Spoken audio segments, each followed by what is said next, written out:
The jungle breathes. Humid air clings to the skin. Leaves rustle as if someone is whispering in an unknown language. The Philippines. Lubang Island. Down by the shore, people have been living in peace for a long time. Children play ball. Fishermen mend their nets. TV lights flicker in the evenings. But higher up, in the thick brush, a lone shadow still moves carefully. He holds his rifle as if it were part of his arm, listens to every rustle, clenches his teeth at every distant shot. His name is Hiroo Onoda. For the rest of the world, World War II ended 30 years ago. For him, it never really began or ended. It simply is. My name was Second Lieutenant Hiroo Onoda. I was 22. I still remembered the smell of my home, wood, rice, steam from the kitchen. I remembered my father silently straightening my uniform and my mother pretending she just had something in her eye. In 1944, they called me to headquarters. A room, harsh light, a map on the table, officers with faces carved from wood. Major Taniguchi stared at me for a long time. His voice was calm, almost gentle, but every word dropped inside me like a stone into a well. Onoda, listen carefully. You're being sent to Lubang Island. Your task is reconnaissance and sabotage behind enemy lines. You do not have the right to die without orders. You do not have the right to surrender. No matter how long the war lasts, you will keep fighting until we return for you, until the Emperor orders otherwise. I bowed. In that moment, that single word meant everything. Loyalty, youth, pride.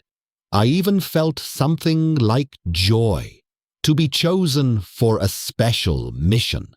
I didn't understand that I had just tied my life to an island I had never seen and to a war that would one day end without me knowing.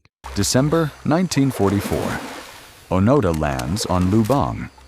He has an Arisaka rifle, a bayonet, a few grenades, a small stash of rice, a neatly folded uniform in his pack, and one single purpose: to carry out his orders. The island doesn't greet him like a home, but like a predator. Stifling air, heavy clouds, insects that won't let you sleep, sounds you can't get used to.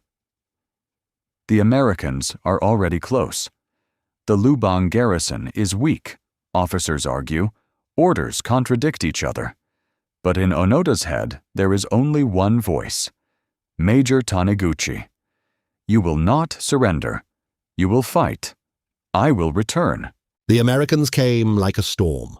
First, a distant rumble, then the roar of planes, then explosions. The ground shook as if the island was trying to throw us off. We retreated in pieces, without order. Shells tore up earth, men, walls. I watched men who had stood at attention the day before now run, staggering, with empty eyes. But inside me, something stayed solid. The order.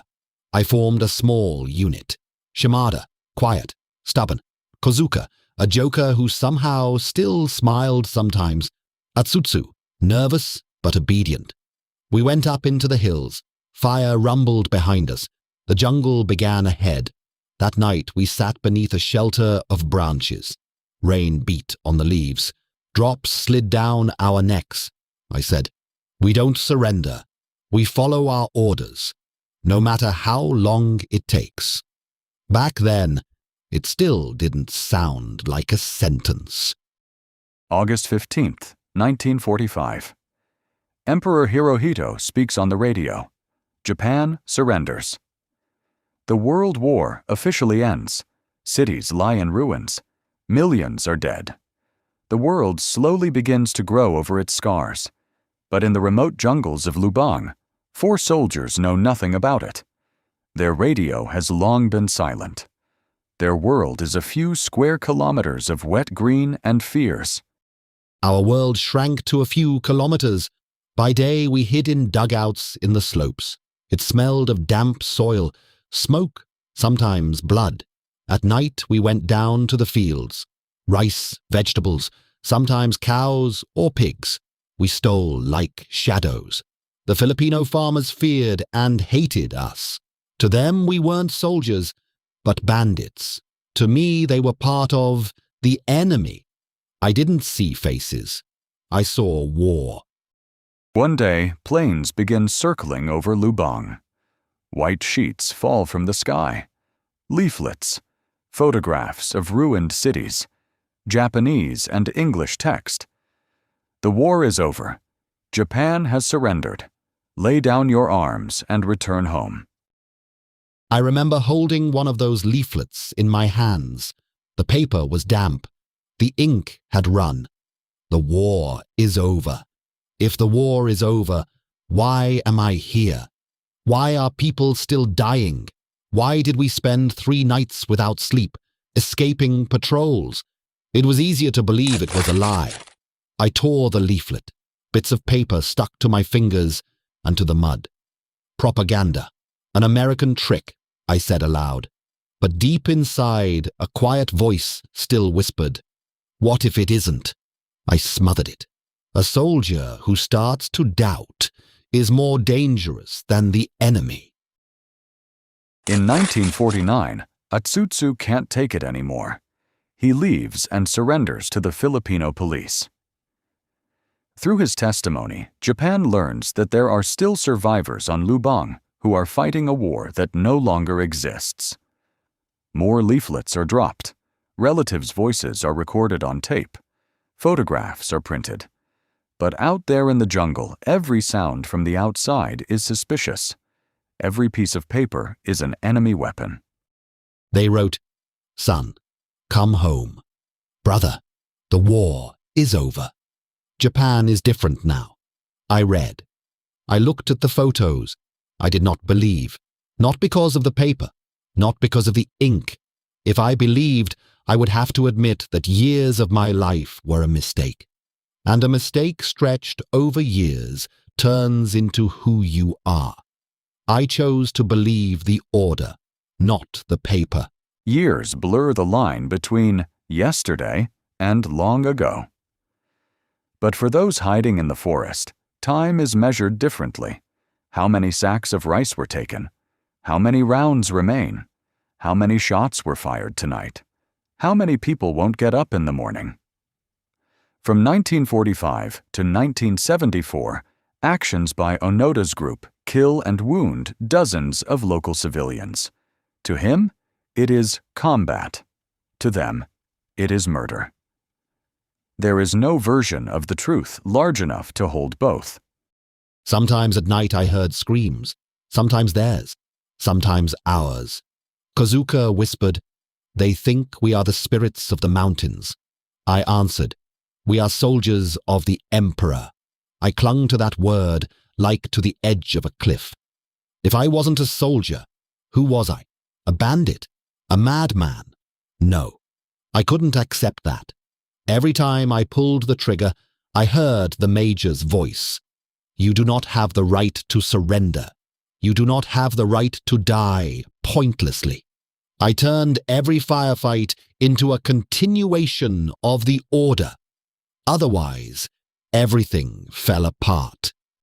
The jungle breaks you slowly. Skin rots from humidity. Leeches leave tracks on your legs. Sleep becomes a luxury. Peace, a forgotten word.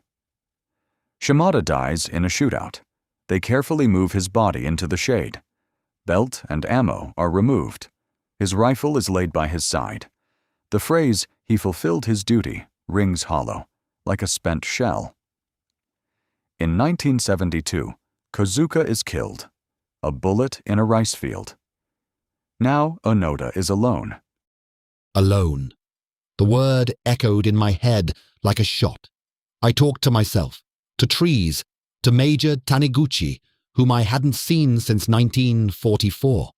"You said you'd come back. You said the war would go on. I followed orders. Why am I alone?" There was no answer, only rustling leaves and the whistle of insects. Early 1970s. Tokyo hears pop music, not military marches. Bullet trains cut across the country in hours. Bright ads shine brighter than old flags.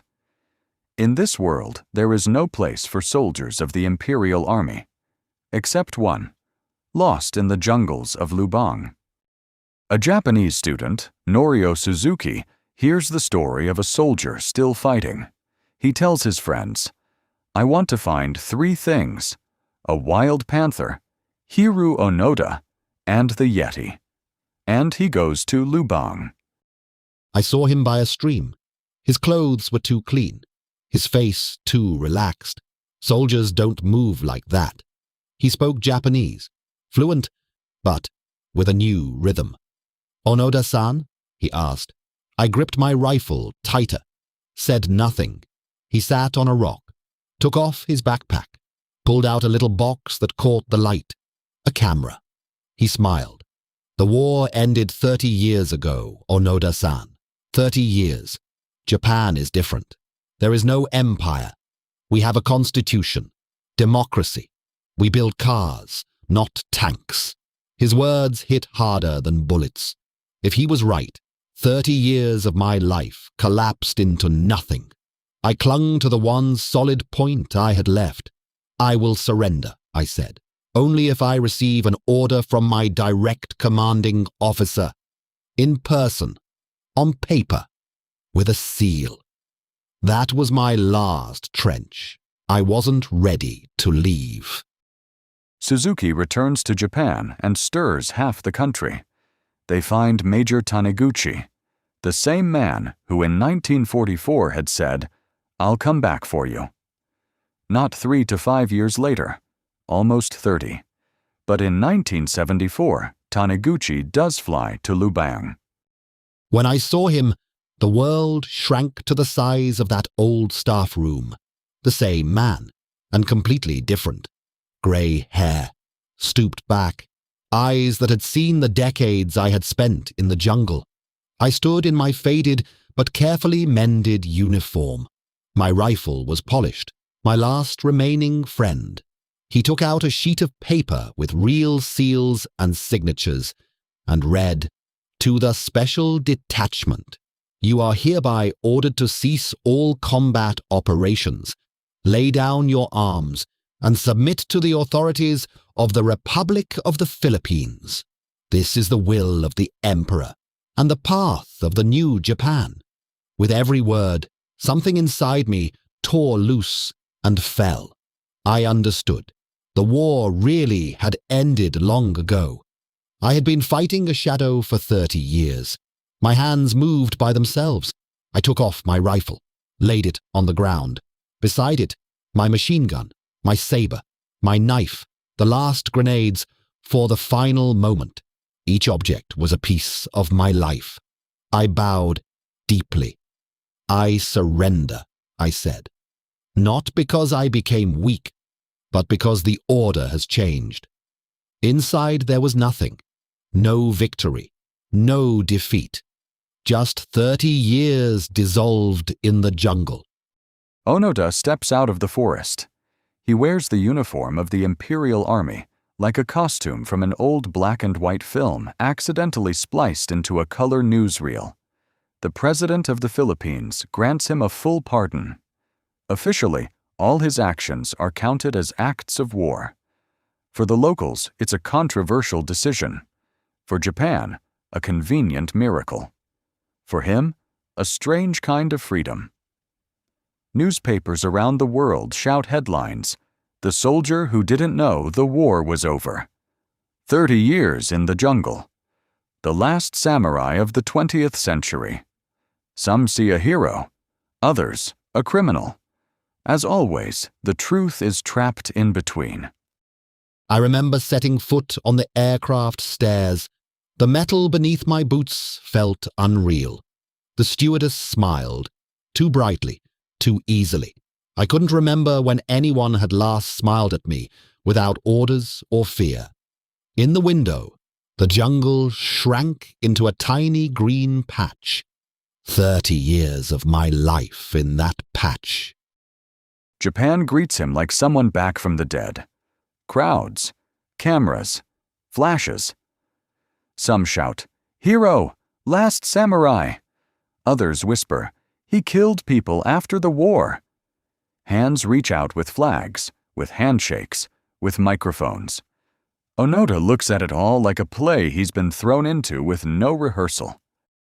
Tokyo hit me with noise. Cars, neon, signs I couldn't read, people running, but not from bullets. They took me to a hotel. The bed was softer than any ground in the jungle, but I couldn't lie down for a long time. Sheets too white, air too clean, too much silence without insects and rustling leaves. At night I sat by the window, staring at the city. The lights looked like gunshots frozen in the air. Japan was my country, but I realized I had returned to a place that no longer knew who I was. There was no home waiting for him. His mother had died in 1960, his father in 1966. Both gone without ever learning whether their son was alive. Onoda stands before the empty house that once smelled of steam and wood, and says nothing. Between him and that doorway now lies 30 years of dense, impenetrable silence. In 1975, Onoda decides to leave. Too many cameras, too many words, too many attempts to make him a saint one day and a monster the next. He chooses Brazil, a land with no old fronts, no old ghosts. Brazil smelled different, not of gunpowder, not of rotting jungle, of earth. I bought a ranch, mornings, cows, fences, dirt under my nails, evenings, tired muscles. A cow doesn't ask who you killed. It doesn't care if you were a soldier or a bandit. It only needs you to bring water and feed. Those were simple orders. I could follow them. Sometimes I woke at night and didn't know where I was. Lubang, Japan, Brazil. But the sun rose the same way, and I went back to work. Work is another kind of front, only with fewer dead. Onoda marries, builds a quiet life. But you can't really escape the past. Journalists still find him. Letters, requests, invitations keep coming. His story is too loud for the world to forget it. In 1984, Onoda returns to Japan, not as a sensation, but as a man who can teach something. He creates a youth camp and starts teaching children survival. Not how to kill, not how to wage war, how to endure. Children stood in front of me, modern sneakers, bright jackets, neat backpacks. They'd been told this man lived in the jungle for 30 years. I saw myself in them, at 22, saying hi in that staff room. But I didn't want them to follow my path. I told them, you don't have to fight for 30 years, but each of you will face your own jungle. Exams, loneliness, pain no one sees. You can lose a day, a week, a year, but don't surrender completely. Even when no one believes you're still fighting.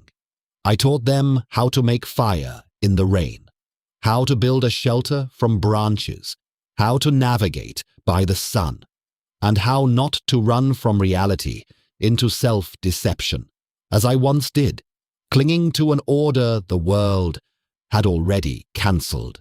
To those children, Onoda was not a soldier, but a man who had seen the edge of human endurance.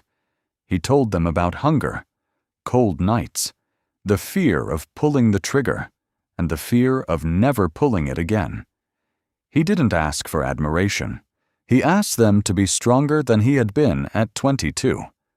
On January 16, 2014, Hiroo Onoda dies in Tokyo. He is 91 years old. He outlived his army, his emperor, most of those who judged him, and most of those who called him a hero. From his 30 years in the jungle remain photographs, a book, campfires in memory, and a faint rustle in the minds of those who once listened to him as children.